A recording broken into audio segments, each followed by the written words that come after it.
Lep pozdrav vsem. Tukaj smo, da bi se pogovarjali o prihodnosti Evrope, ki se širi in krči.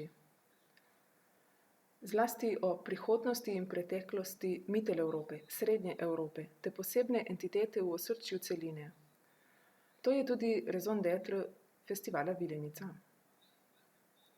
Pozdravljam Jurija Andruchoviča, znanega ukrajinskega pesnika. Pozdravljeni. Pisatelja in esejista, prevajalca, ustanovitelja pesniške skupine Bubabu. Dobitnika številnih nagrad, med njimi Herderjeve nagrade in nagrade Leipziškega knjižnega sejma za evropsko razumevanje. Z nami je tudi Boris A. Novak, priznan slovenski pesnik in urednik, profesor literarne teorije na Univerzi v Ljubljani, dobitnik več nagrad, na primer Prešernove nagrade, ki je najvišje slovensko kulturno priznanje, ter Župančičeve in Veronikine nagrade za njegov ep Vrata ne povrata. Ta je bil razglašen za knjigo leta na Slovenskem knjižnem sejmu leta 2017. Idejo Srednje Evrope, Mitteleurope, običajno štejemo za pozitivno. Težko bi jo opredelili kot geografsko entiteto, temveč bolj kot geopolitično. Predvsem kot entiteto vrednot, ustaljenosti, stabilnosti. Dove Haydn non può succedere nulla. Kjer je Haydn, se ne more nič zgoditi, piše Claudio Magris o Dunaju v svoji knjigi o Donavi. Njegovo glasbo opisuje kot una totalità intatta e armoniosa, nedotaknjeno in ubrano celoto. Štefan Zweig upodablja včerajšnji svet v svojih memoarjih z istim naslovom kot svet, kjer so konservativne vrednote in en zlati cekin položene v zibelko novorojenčkov, kjer je stabilnost samoumevna v nemirnih časih v zahodni in vzhodni Evropi. V času pariške komune je dunajska družba uživala v glasbi Johana Straussa in vojne občudovala od daleč. Štefan Zweig pravi, da je Dunaj najboljši kraj, kjer se človek lahko počuti Evropejca. Avstro-Ogrsko bi lahko dojemali kot cesarstvo pluralnosti in strpnosti, ne le zatiranja, kjer so številne manjše države sobivale. Trst, pristaniško mesto nedaleč od Vilenice, je bil primer večetničnosti v odhajajočem 19. stoletju, kjer so Nemci, Italijani, Slovenci, Judje, Čehi in mnogi drugi mirno delili svoje kulture. Po drugi strani, Avstrijci niso vedno cenili slovenske kulture. Soočen s cenzuro slovenskih literarnih krogov, je pesnik Simon Jenko napisal Naprej zastava slave, ki je včasih služila kot slovenska himna. Torej, Jurij in Boris, ideja o Srednji Evropi. Je to geografska entiteta, geopolitična tvorba ali koncept vrednot? Morda lahko začnemo z Jurijem. Izvolite. Najlepša hvala, Luka, za vaš uvod. Bil je poln različnih impulzov. Dali ste meni in obema veliko snovi za razmišljanje, za ideje. Moram biti iskren. Ni mi všeč pojem Mitteleurope, Srednje Evrope.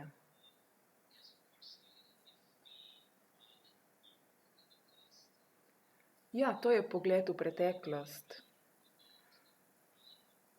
Spomnimo se snovalca tega pojma. To je bil gospod Friedrich Naumann, nemški mislec in veliki liberalec. On je ta pojem uvedel v času prve vojne z idejo in upanjem, kako se bo evropski svet organiziral po koncu vojne. Predpostavil je neko nemško prednost, nemški protektorat v tem svetu. Torej, Mitteleuropa zveni nemško in nekako tudi je nemška ideja. Zelo mi je všeč malo kasnejša ideja. Prišla je iz Poljske.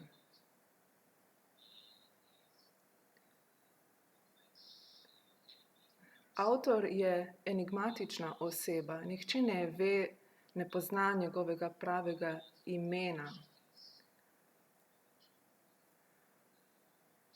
Svoja geopolitična dela je izdal pod psevdonimom Viktor Šrma. Viktor Šrma je izoblikoval to idejo o srednjevzhodni Evropi in raje uporabljam ta pojem, srednjevzhodna Evropa,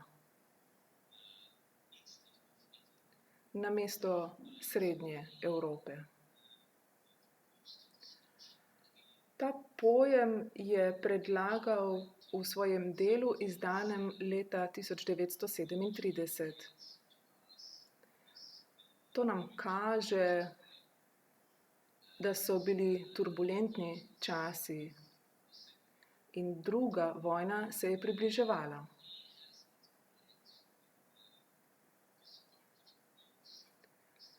Ta del sveta, srednjevzhodno Evropo, je opredelil kot več etnično, več kulturno ozemlje med Nemci in Rusi. Torej, lociral jo je v nasprotju z nemško agresijo in rusko oziroma agresijo Sovjetske zveze v tistem času.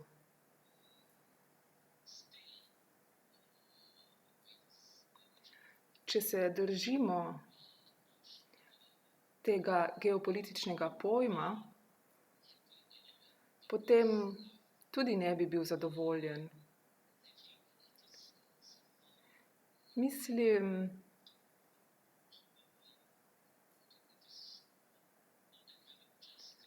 da dela krivico tej regiji,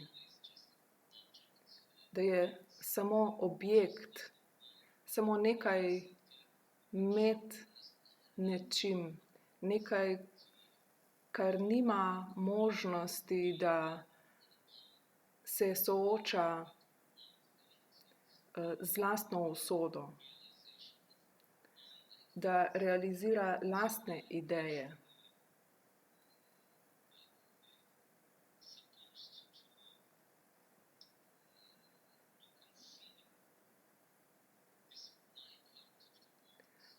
Ta svoj del, jaz naj bi prihajal iz tega dela sveta, tako kot vidva.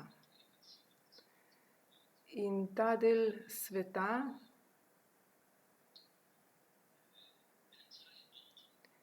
se mi zdi nekakšen protistrup geopolitike.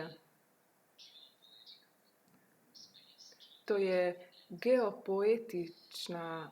geopoetični prostor, entiteta.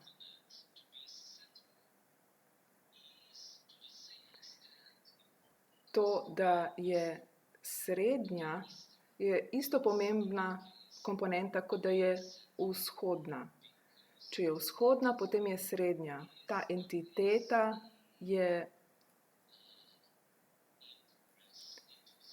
vedno v gibanju, v spreminjanju. Smer tega gibanja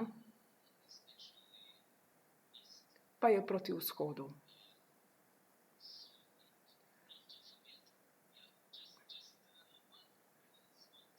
Samo še eno šalo bi povedal. No, ni ravno šala, bolj legenda. Našel sem jo v memoarjih Georgea Conrada, zelo znane osebe, ko že govorimo o srednjevzhodni Evropi. V zgodnjih 80. letih se je srečal v Parizu z Milanom Kunderom. v tej situaciji je Konrad ves čas ponavljal, veste, mi v vzhodni Evropi, mi ljudje iz vzhodne Evrope, in Kundera ga je popravil samo enim stavkom. Veste, srednjevzhodna Evropa, prosim, ne samo vzhodna Evropa. Mi smo del nekdanje Mitteleurope, smo pa tudi del vzhodne Evrope. Smo v tej mešanici in zastopamo srednjevzhodno Evropo. Naj zaključim s svojim odgovorom. Seveda obstaja poetična komponenta, po mojem mnenju. In ta je najpomembnejša, da bi razumeli, kaj predstavljamo in kaj branimo s tem pojmom. Mislim, da je to zelo dobra točka. Boris, ali se strinjate? Srednjo Evropo vidim kot koncept vrednot, vsaj takšnih, kot so bile v preteklosti. In večinoma so bile to vrednote pluralnosti. Morda jih delimo z vzhodnim delom Evrope. Ali lahko rečemo, da imamo entiteto vrednot tukaj, ki jih delita srednja in vzhodna Evropa? Najprej bi rekel, da identiteta ni nikoli nekaj monolitnega.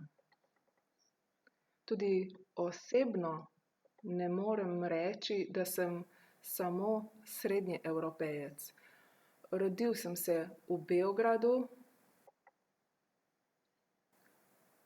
ob Donavi, o kateri piše Magris. Sem blizu Sredozemlja, imam več identitet. Ampak seveda, srednjeevropska je gotovo ena izmed njih. To je kulturni koncept. Najbrž je zgodovinska barva, kultura, ki se je razvila predvsem v povezavi z avstrijskim in avstro-ogrskim cesarstvom. In na ta način lahko vidimo ostaline te kulture povsod po Evropi. Če vidim določeno arhitekturo, določeno barvo zgradb, lahko takoj prepoznam, da gre za nekaj, kar izhaja iz stoletja avstrijskega cesarstva. To je seveda imelo dobre značilnosti in po drugi strani tudi pomanjkanje razumevanja za druge kulture. Torej, imam dvorezne občutke glede te tradicije. Če se smem pomakniti k festivalu Vilenica. Spomnim se, ko je bil še lokalni pesniški festival, ki ga je organiziral pesnik Aleksander Peršolja, odličen lirični pesnik. Skupaj sva tam bila, bilo je zelo prijetno in potem je avantgardni pesnik, prevajalec, intelektualec Veno Taufer imel krasno idejo, da ta koncept razširimo. In sicer s srednjeevropskimi obzorji. To je bilo v 80. letih. Jugoslavija je po Titovi smrti izkušala gospodarsko in politično krizo. Torej smo imeli potrebo, da se širimo in da sežemo prek jugoslovanskih meja.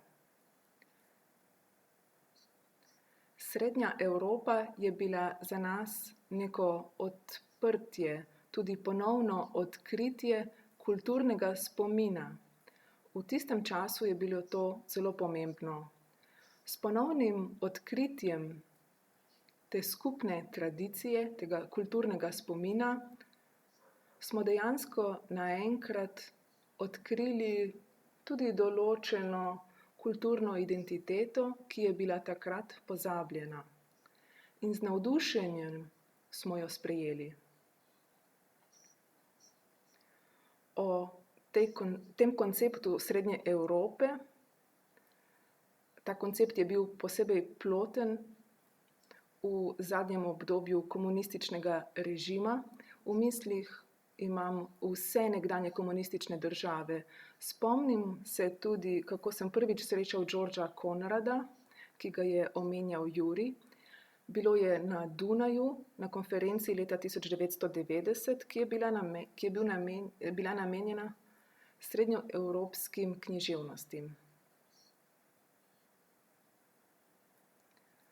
S padcem berlinskega zidu, z demokratizacijo, ki se je zgodila v vseh teh državah, in v primeru Sovjetske zveze, katere del je bila Ukrajina, je to drugačno. Ta sprememba je premaknila meje Srednje Evrope. Spremenila je tudi pristop k temu konceptu. Že od začetka slovenske neodvisnosti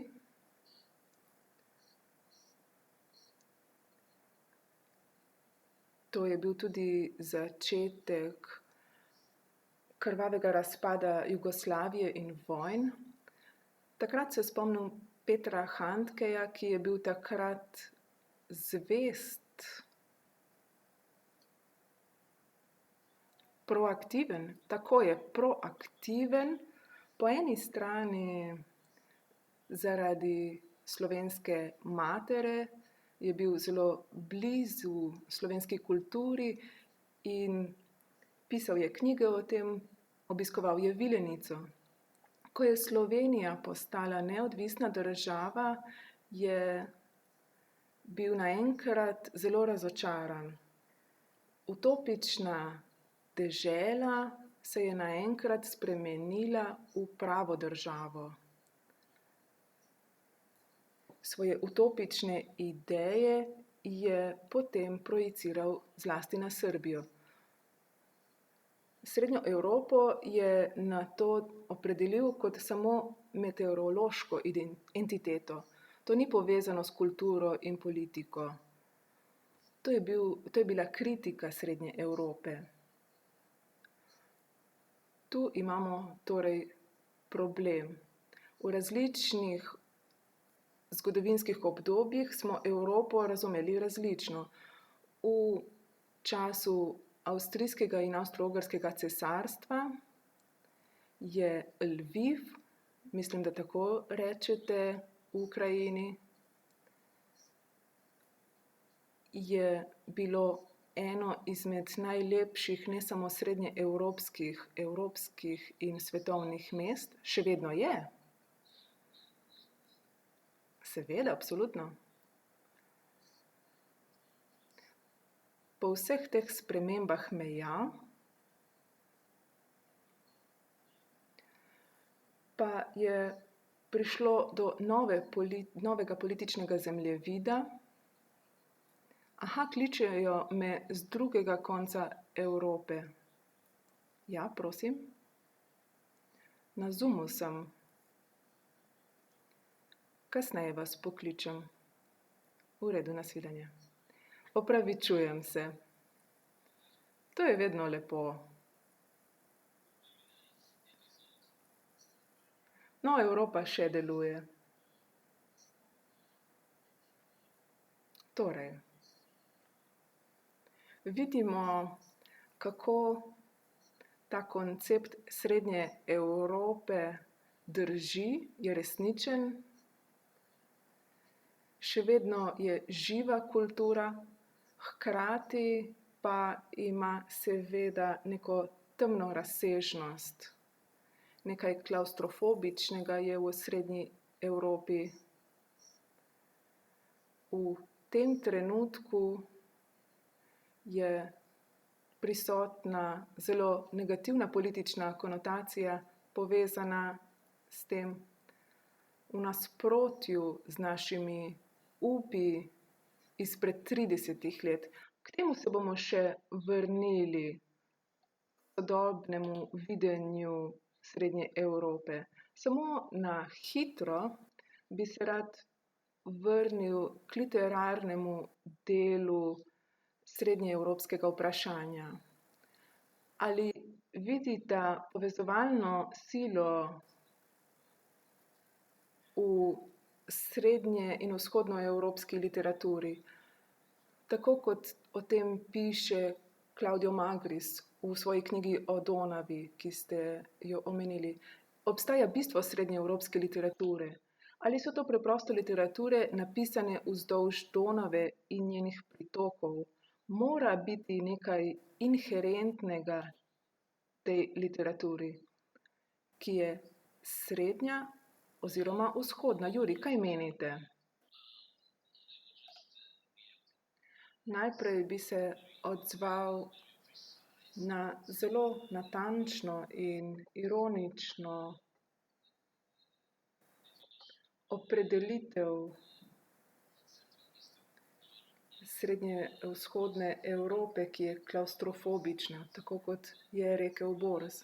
Včasih imam idejo proti tej klavstrofobiji. Upoštevajmo celotno Ukrajino kot del tega prostora, ne samo Lviva oziroma Lemberga. Potem je veliko večja kot ozemlje, kot prostor in tako naprej. Ukrajina je vedno dobra nova priložnost za Evropo kot tako, da bo večja. In nimam v mislih samo ozemlja. Glede srednjeevropskih književnosti, posplošil bom. Obstaja skupna značilnost, bi rekel, vsa besedila v teh književnostih so napisana v tako imenovanih majhnih oziroma manjših jezikih.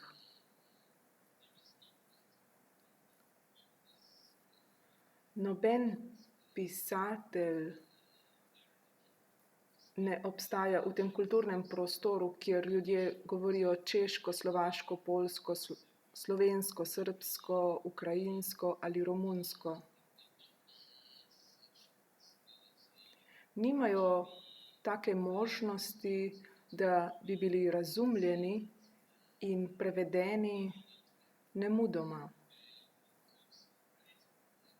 Ker pišejo v jezikih, ki so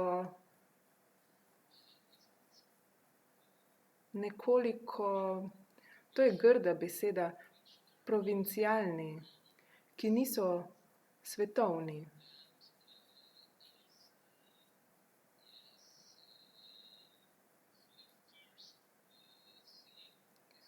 Na začetku je to seveda velika težava in velik izziv za vsakega pisateljica iz tega dela sveta.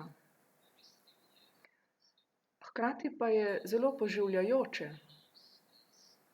Omogoča nam, da se poglobimo v jezik, da ustvarjamo svoje zgodbe v popolnejši jezikovni različici. Ves čas imamo to grozljivo perspektivo, da nas ne bodo razumeli, da nas ne bodo slišali.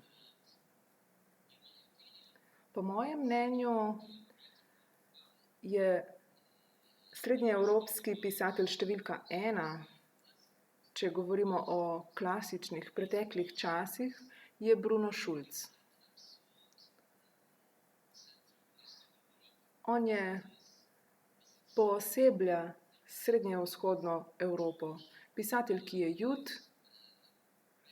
ki piše v poljščini in živi v Ukrajini. Združuje v svojih besedilih zelo skrivnostne in fantastične svetove. Ves čas se orientira po Franzu Kafki in Thomasu Mannu, ampak ustvarja lastno pisateljsko kraljestvo. To je zelo pomembno in čudovit pisatelj je zame osebno, kot sem dejal, je številka 1. Seveda pa moramo pregovoriti o današnjih književnostih. Na ducate imen je na Poljskem, na Češkem, v Bolgariji, na primer Georgij Gospodinov. Potem imamo Olgo Tokarczuk na Poljskem, saj jo poznata. In tako naprej. Imamo ogromno glasov, ker imamo ogromno jezikov. To je velika sreča, da jih imamo. Boris, omenili ste klavstrofobijo. In ja, na Srednjo Evropo lahko gledamo tudi kot na klavstrofobično negativno silo. Jančar piše o tem v svojem romanu Severni sij. Obstaja to kopičenje sovraštva, ki je rodilo nacizem in fašizem. Ampak to najbrž ni srž, skupni imenovalec srednjeevropske in vzhodnoevropske književnosti. V mislih sem imel natančno nagnjenost k konzervatizmu, k zaprtosti, to atmosfero, ki je v 20. stoletju rodila nacizem in fašizem v Srednji Evropi. To je del tega prostora. To je značilno samo za to popolnoma osrednjo Srednjo Evropo in ni značilno za druge dele tega, o čemer razpravljamo, za vzhodno Evropo. Seveda vsi imamo zelo različne plasti v svoji zgodovini, od svetlih do temnih razsežnosti. Ena od tradicij, ki jo moramo upoštevati in se z njo soočati, je nacizem, ki se je rodil v tem prostoru. Srednja Evropa, naj ponovim, je večplastna kultura. Veliko je slovanskih jezikov književnosti, še drugi jeziki so. Močna prisotnost nemške kulture, kot je Juri omenil, Bruno Schulz, Kafka. Veliko je bilo pisateljev različnih narodnosti. V tem okviru je potekalo tudi močno sodelovanje med različnimi kulturami. To je bil zelo zapleten in kontroverzen pojem, Srednja Evropa. Brez dvoma bi morali, po mojem, še naprej delati na tem sodelovanju, ampak poskušati ga odpreti, kolikor je mogoče. Omenili ste Štefana Cvajka, Luka. Bil sem ob njegovi grobnici blizu Ria de Janeira, nekaj ur hoda v džungli, in ta grobnica je zelo žalostna. Sredi baročnih marmornatih spomenikov stoji njegov grob. Tam je zakopan svojo ženo, storila sta samomor. Bilo je nekaj strašno žalostnega. Bil je izpuljen iz prostora, iz naravnega habitata, ki je bil svetovljanski, seveda.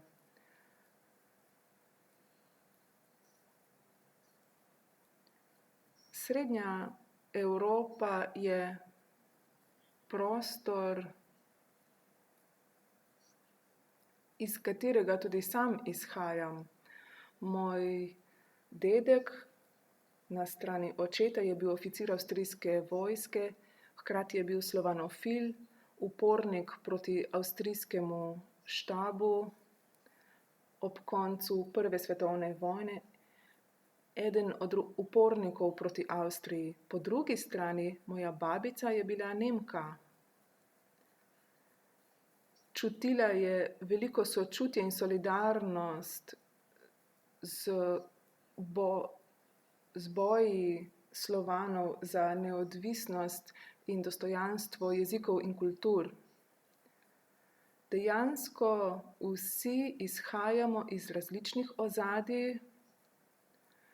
Kar je bilo odličnega v Srednji Evropi, je bila sposobnost, da razumemo vse te različne plasti kulture in hkrati imamo nasprotni trend, dušimo ravno to.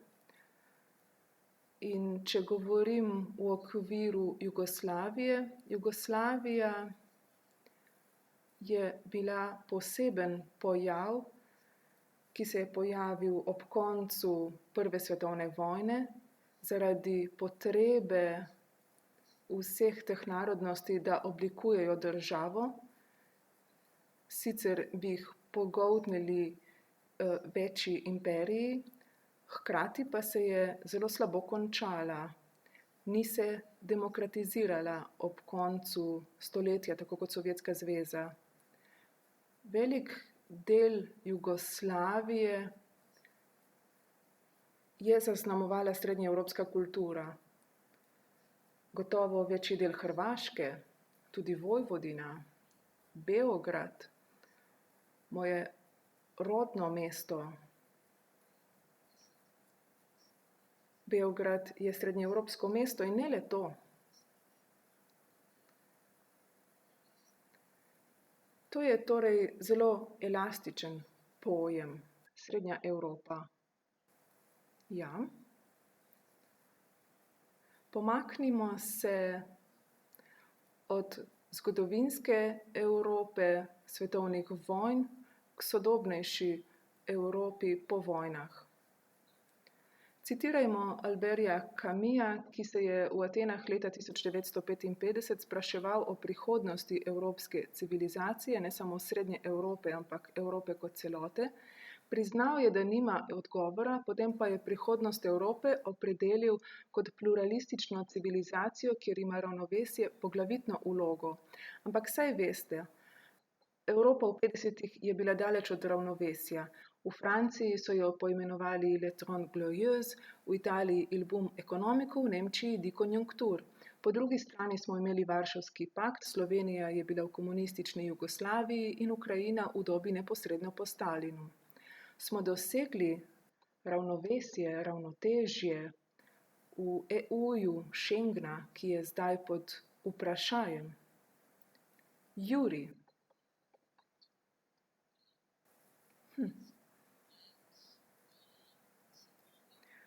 Zelo simbolično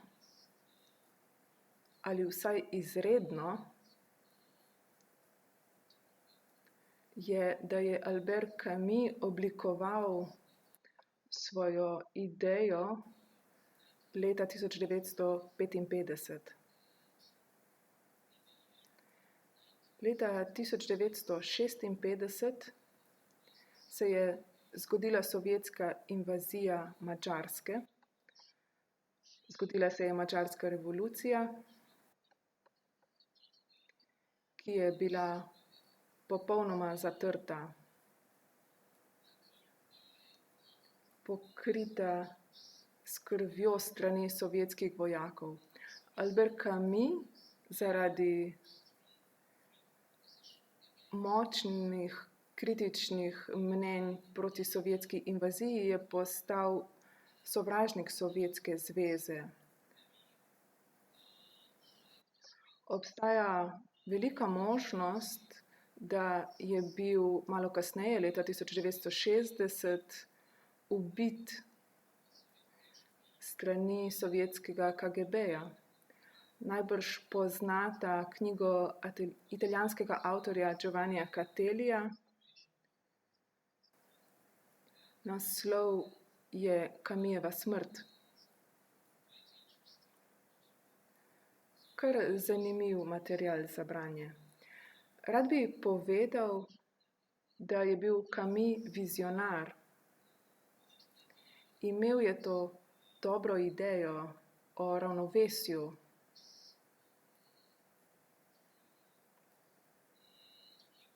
Ampak seveda ni mogel videti, kako se bo ta celina organizirala po razpadu komunističnega sistema Sovjetske zveze.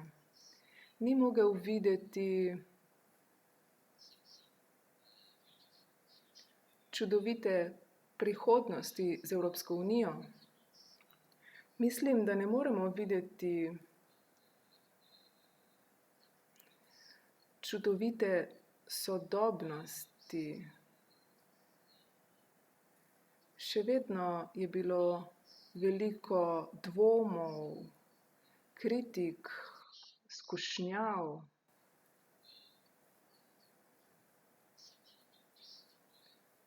Da bi nekako uničili to strukturo. To se ne zdi ravno najboljša ideja trenutno. Ne poznam boljše verzije Evrope v tem trenutku. Spomnimo se,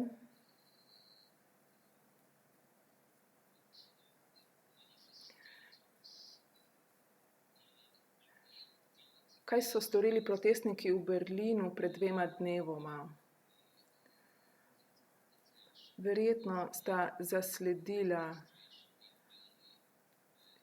Potekala je velika demonstracija, shod proti evropskemu in nemški vladi v povezavi s covidom. Demonstracija je bila velika. Okrog 30 do 40 tisoč ljudi se je zbralo. Prišli so iz različnih političnih okolij. Ampak skrajni desničarji so bili zelo glasni na tem shodu. Zelo aktivni so bili.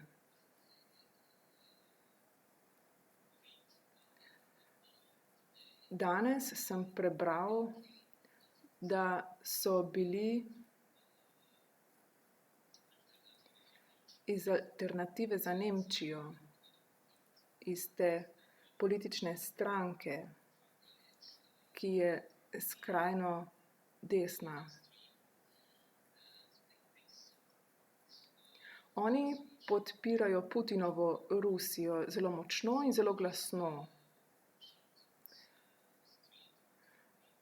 Na cesti so vzklikali svoja gesla blizu ruskega veleposlaništva. Ves čas so vzklikali Putinovo ime. Mislim, da to ni dober znak za to, kako deluje Evropska unija zdaj. Zelo anahronistična je ta privlačnost. Ta privlačnost do velikih ruskih cesarjev. To je antievropsko v svojem bistvu. Evropska unija ni prepričljiva za veliko ljudi na svetu,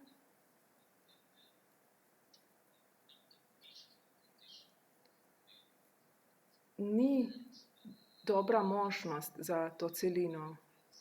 Gre za nekakšno politično nazadovanje. Evropska unija je bila po mojem mnenju veliko bolj priljubljena kakih 10 let nazaj. Torej, nekaj se je sfižilo, kot pravijo. Boris, bili ste urednik Nove revije v 90-ih letih oziroma v 80-ih letih ob izdaji 57. številke Nove revije, ki je bila tvorna za slovensko neodvisnost. Od Zolajevega J'accuse iz leta 1898 med afero Dreyfus je inteligenca vedno imela pomembno vlogo pri vzpostavljanju oziroma ohranjanju demokracije. Nova revija je utrla pot slovenski neodvisnosti. V nekem smislu je bila to pot do Camillovskega ravnovesja, ampak to najbrž ni Evropa, ki smo jo iskali v tistem času. Takrat so bile sanje odprte meje, demokracija, pluralnost, večetnična družba in zdaj se meje zapirajo enostransko. Nazadnje smo videli Madžarsko, ki se je zaprla kot utrdba, kar je pravi primer neevropskosti. Kaj se je torej zgodilo s Camillovskim ravnovesjem, ki smo ga skoraj dosegli? Imeli smo odprte meje, šengensko območje, zdaj pa imamo zaprte utrdbe vse naokrog. To vprašanje je tesno povezano z zgodovino literature v zadnjih desetletjih v srednji in vzhodni Evropi. V tistem času smo imeli Evropo A, Zahodno Evropo in Evropo B, nekdanje komunistične države, ki so bile za železno zaveso nekaj desetletij. V Jugoslaviji je bilo nekoliko bolje, vendar intelektualci, zlasti pisatelji, so se morali boriti za demokratizacijo. V tem okviru je vrsta literarnih revij imela ključno vlogo. Po določenem času so bile prepovedane, po drugi svetovni vojni v 50. letih so bili pisatelji obsojeni na zapor in tako naprej. Jurij seveda pozna te pojave iz Sovjetske zveze, iz hudih usod mnogih pisateljev. Težava, s katero se zdaj soočamo, je, da te sanje o demokraciji, o individualnih svoboščinah, ki so bile razlog za naše navdušenje nad Evropo, so na križišču. Na žalost je ena od posledic tega procesa demokratizacije bilo nazadovanje v najtemačnejši nacionalizem. In to ravno v državah, ki jih je komunizem tako dolgo zasužnjeval. Ena izmed težav, s katero se soočamo v velikem delu tega, kar smo imenovali Srednja in Vzhodna Evropa, je, da je ta sistem izginil, ampak dandanes so ga sprejeli radikalni nacionalisti, ki imajo moč v večini nekdanjih komunističnih držav. Torej, uradna retorika teh držav je protikomunistična, ampak globoko so absolutno še vedno starodobni komunistični diktatorji. Tako je na Madžarskem, tako je na Poljskem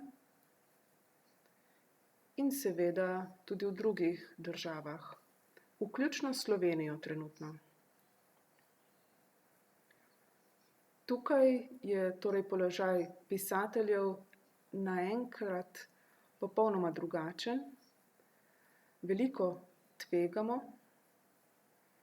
visoko ceno smo plačali v desetletjih bojev za demokratizacijo. Imamo virus, seveda, pandemijo imamo kot izgovor za to.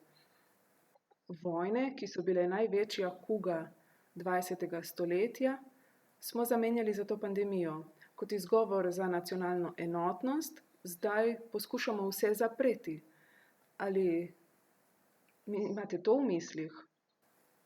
Ja, težava je v tem, da podobno kot v času komunističnih režimov so bili pisatelji borci za svobodo in kot taki nevarni. Imenovali so jih izdajalci, nacisti in tako naprej. Zdaj imamo obratno situacijo. Spet smo izdajalci, ker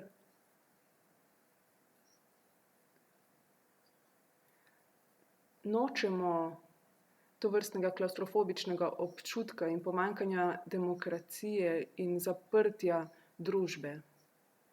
To se dogaja na vseh ravneh. Državljanske in človekove pravice se zelo radikalno ožijo.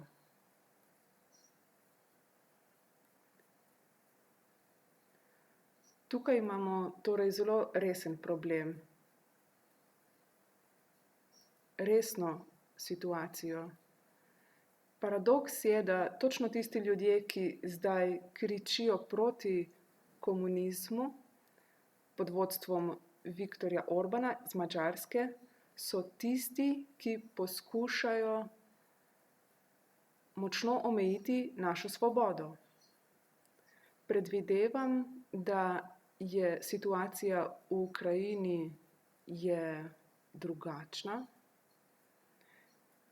ker je Ukrajina izkusila zelo bridko zgodovinsko situacijo, z veliko žrtvami, z vojno. Potem je rezultat zapletena družbena situacija. Zato mislim, da je situacija v Ukrajini zdaj nekoliko drugačna od situacije na Poljskem, na Madžarskem in drugih nekdanjih socialističnih državah. Vendar mislim, da bi morali vztrajati ravno zdaj pri vzgoju evropskih vrednot svobode, enakosti, kultur. Spet je treba uvajati osnovna načela, na katerih je bila Evropa osnovana. Res je, Evropska unija zdaj izkuša določeno krizo, vseeno pa je to najboljši kraj za življenje na tem svetu. Zato mislim, da moramo vsi storiti to, glede teme našega pogovora, je, da jo poskušamo širiti. Upam, da bo Ukrajina država članica Evropske unije, ker je bila vedno del evropske kulture. In prihodnost vidim v tej smeri. Ne gre za vsiljevanje šengenskih meja, temveč za odpiranje, tako da bo kultura osnovna sila povezanosti Evropske unije. Ne gre za gospodarstvo, to je seveda nujno, vsi moramo nekako preživeti, vendar gospodarstvo ni dovolj. To je osnovno načelo. Kultura je naš osnovni cilj in merilo. Naslednje vprašanje zadeva meje Evrope. Srednjeevropska tranzicija je že zdavnaj mimo, obstajajo novi izzivi. Z ukrajinskega vidika boste, Juri, verjetno kaj pojasnili. Obstajala pa je ideja francoskega predsednika Mitterranda v 80. letih o Evropi od Atlantika do Uralskega gorovja, oziroma v 90. letih. Kmalu je bila pozabljena, ker je izpustil ZDA. Ampak morda je to možnost, kakšne so meje, robovi, bi lahko razširili Evropo.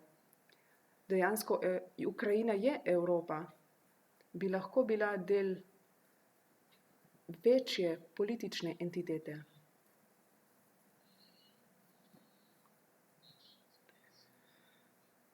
Že prej sem omenil na začetku našega pogovora, ta virus evropskosti, če tako rečemo, zelo aktiven je in vedno se giblje.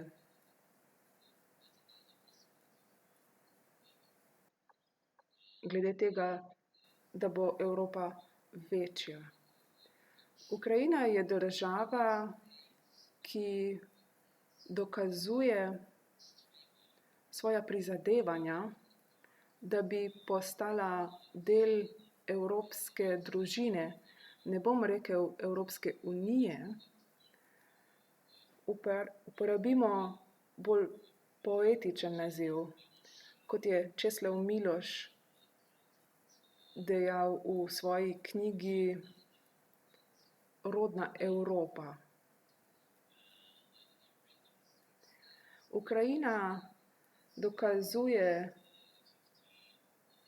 že 15, celo 20 let svoja prizadevanja. Govorimo o anketah, o socioloških ugotovitvah. Vedno so pokazale, da večina ukrajinske družbe je za Evropo. Za Ukrajino v Evropi. Izbrali so evropsko prihodnost za svoje otroke. Včasih gre za več kot 70% ljudi. Včasih je nekaj čez 50%, ampak od leta 2002 ali 2003 ta odstotek ni bil nikoli nižji od 50%. To je tak trend, ki bi mu rekel, da je resen. Podpirajo tako idejo. Kot je Boris dejal, imamo od leta 2014 vojaško invazijo, napad ruske države.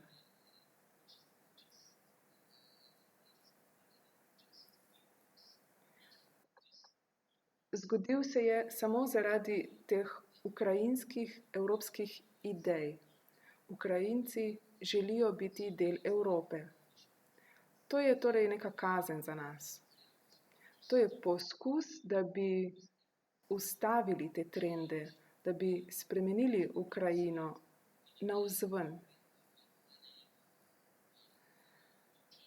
Tako ne bi bilo mogoče se pridružiti Evropi kot ena celota, ozemeljska celota.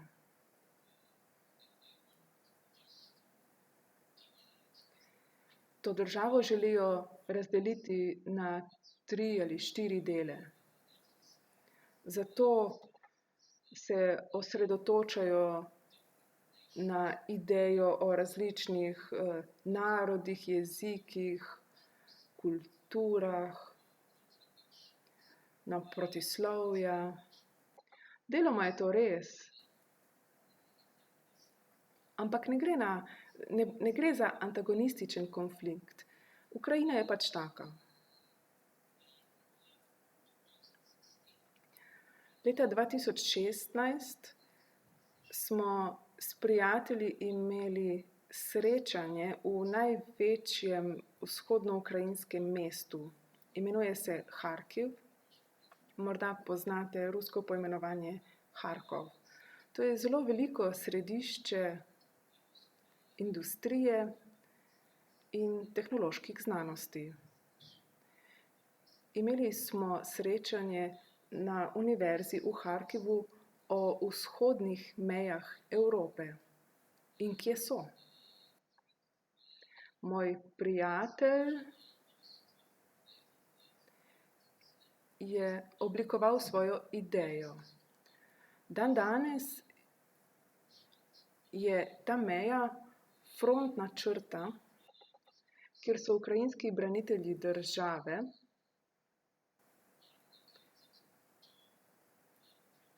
da bi preprečili naslednjo fazo agresije. Ta ločnica je najbrž vzhodna meja današnje Evrope. Torej lahko sanjamo o Evropi do Uralskega gorovja, to je bila Mitterrandova ideja, lahko ponovimo za današnjim predsednikom Macronom, ki je imel idejo o Evropi od Lizbone do Vladivostoka ob Tihem oceanu. Vendar moramo pogledati resničnosti v oči.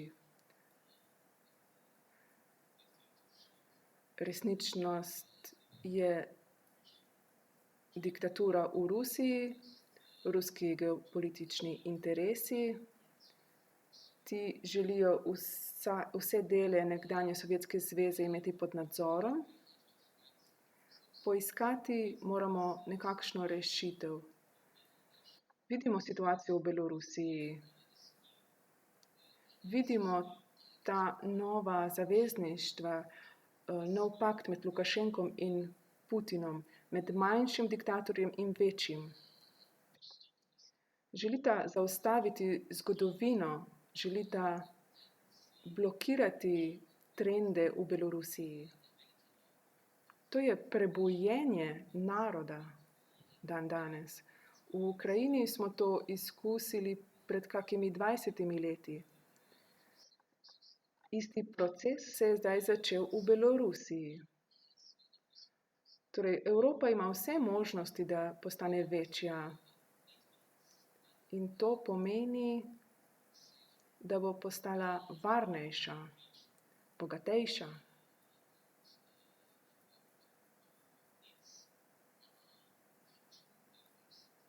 To pomeni kulturno raznolikost.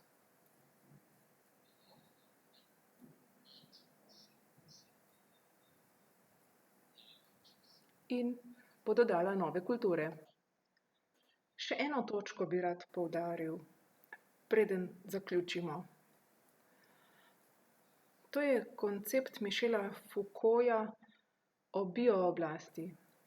Nekateri misleci zdaj mislijo,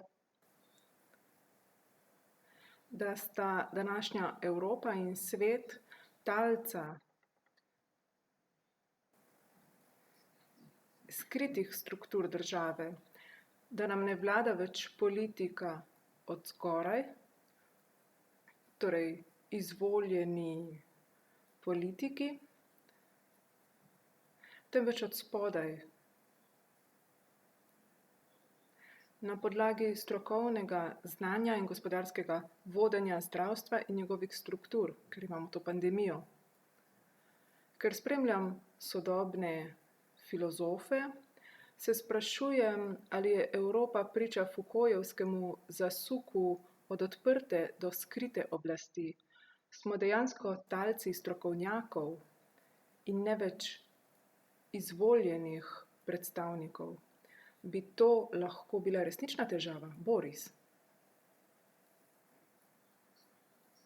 No, preživljamo seveda nekaj, česar ne moremo natančno opredeliti.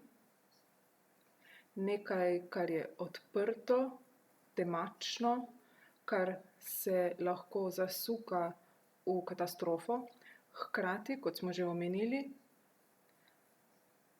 to pandemijo zlorabljajo politične moči, da bi radikalno zmanjšale raven demokratičnosti. Dejstvo je tudi, da imamo zelo kompleksen in kontroverzen odnos z gospodarstvom in s prednostnimi nalogami zdravstva. Brez dvoma je udeleženih veliko interesov o tem, kaj je ključno. Ključno je, da vztrajamo na osnovnih načelih pregledne demokracije, na dostojanstvu vsakega človeškega življenja. Samo pomislimo tukaj na grozljivo usodo, na katero so zdaj obsojeni starejši. To je nekaj, kar je naravnost cinično in zdi se nekako konec civilizacije, kot jo poznamo, in konec Evrope, če seveda se zgodi marginalizacija starejšega prebivalstva in obsodba na smrt v strahotnih okoliščinah, če bo tako, kot je zdaj. Torej, veliko je težav, s katerimi smo soočeni, ampak absolutno mislim, da je ključnega pomena, da vztrajamo na spoštovanju vseh razlik, kulturnih razlik, jezikovnih, verskih in seveda, da vztrajamo na načelih Evrope. Tukaj, na žalost, srednjeevropske države, v prvi vrsti nekdanje komunistične države, delujejo na naravnost sebičen način.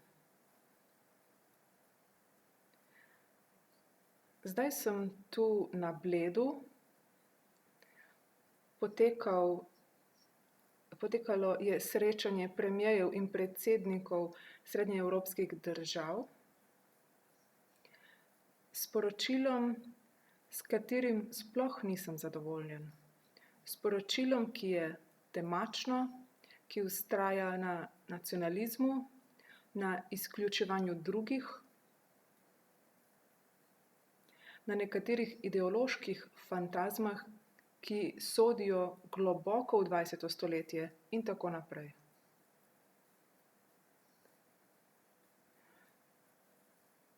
Tudi literatura, po mojem mnenju, ima veliko nalogo, ki jo mora artikulirati, mora ta zgodovinski trenutek in ljudem pomagati razumeti, kaj se dogaja. To je naloga intelektualcev, pisateljev in v Sloveniji tudi, gotovo je v Ukrajini enako, obstaja potreba ljudi, da razumejo bolečo resničnost, v kateri so se znašli. Literatura ima tu zgodovinsko dolžnost, ki jo mora izpolniti. Jurij in Boris. Morda imate komentar, preden zaključimo in nekaj povemo o pomenu festivalov. Boste kaj povedali o biooblasti? Ali ponuja politikom dober izgovor, da zaprejo svoje meje in svoje demokracije? Imam komentar, ampak bolje vprašanje. Nikoli nisem prebral Foucaultjevega dela o biooblasti, ampak nekaj o tem delu. Zato bi rad vprašal, ali naj razumem te skrite strukture, ki vladajo od spodaj, kot neke zarote? Ne. To so institucije, države, ki jim vladajo strokovnjaki in sprejemajo odločitve namesto politikov ali pa politikom dajejo izgovor, da sprejemajo odločitve, ki niso dobre za ljudi. Potem sem pa znova presenečen, kako daleč je Foucault videl v 70 letih. Zdi se mi, da je to resnična in zelo nevarna situacija. Dodal bi,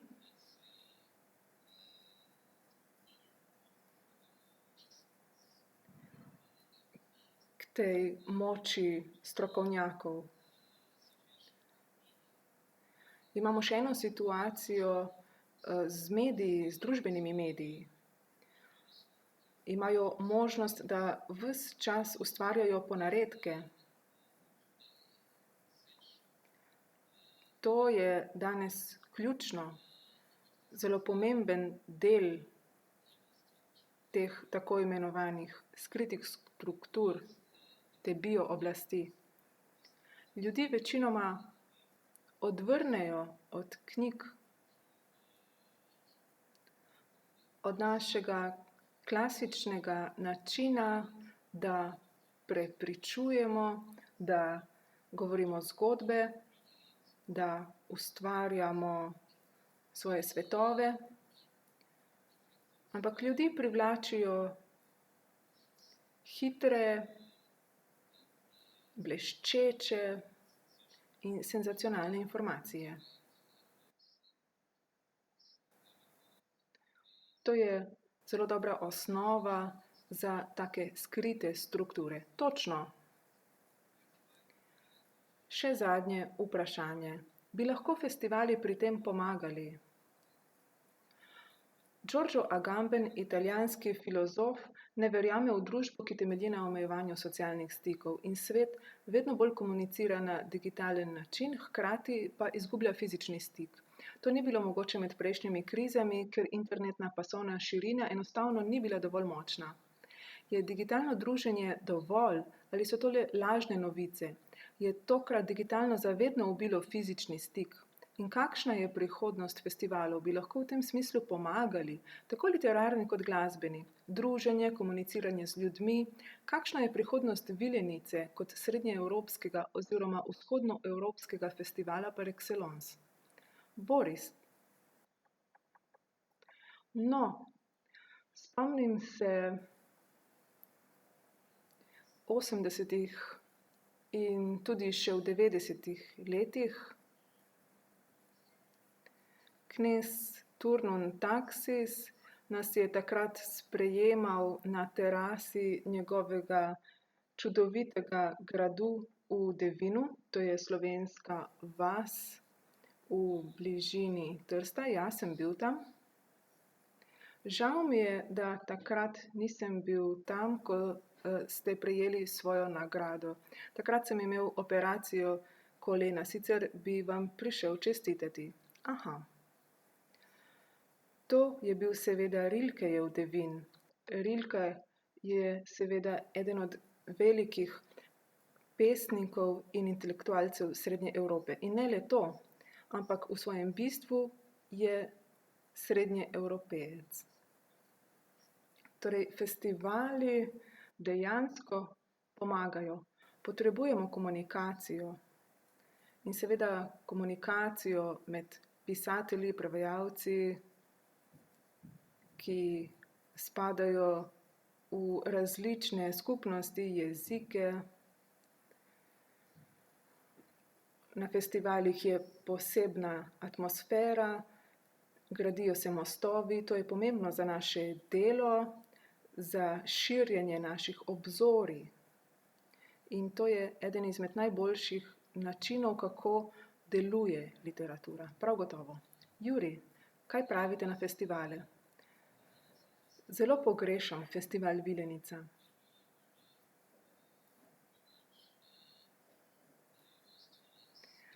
Dvakrat sem ga obiskal, vedno je bilo nepozabno.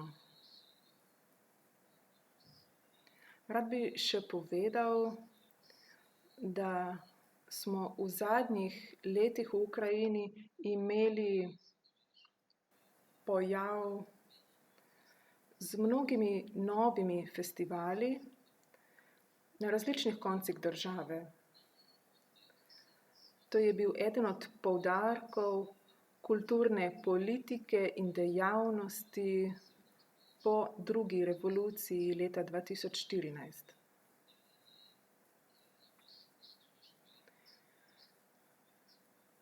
Bil sem presenečen, kako sem lahko komuniciral z ljudmi na drugih koncih države.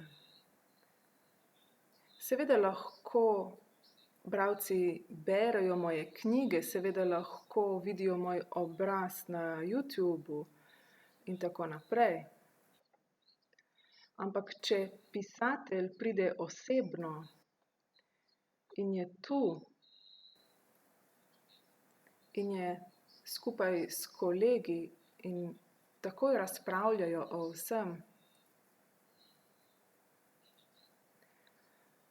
popolnoma neodvisno od tehničnih težav, ovir in razdalj, potem je to bolj človeško.